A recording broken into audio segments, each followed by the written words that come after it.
翻埋去做嘢先。咁多位先生，唔該你守下規矩好唔好啊？守咩規矩啊？唔該意思文啲好唔好啊？是。你哋識講粗口，我都識講粗口㗎。你哋再唔合作嘅話，我 call security。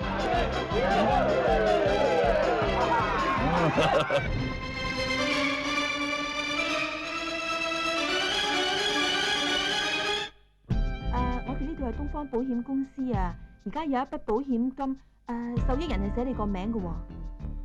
寫我個名嘅？我俾份合約你簽咗先啦。好啊。嗱，你簽咗個名先，好快脆就有錢攞㗎啦。嗱，你喺呢度上面打咗交叉嘅地方簽名啦。好。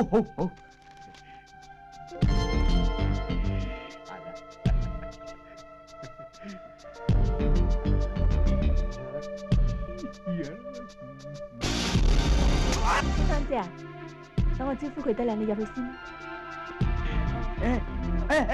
我陪你唔好咩？你陪我？哎呀，你逼死人啊！逼啲咪忍熱啲啦。你又話同我食宵夜嘅？食宵夜？好啊。收工之後我就走咗，我諗住冇事嘅。我翻到嚟屋企門口，佢哋突然間5個人撲埋嚟，捉咗我喺後邊墳場。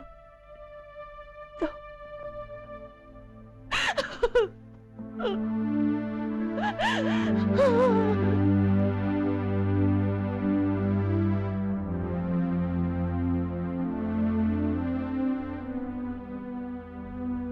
洪哥，你係一把結拜兄弟，連你都唔肯為我哋兩姊妹出頭。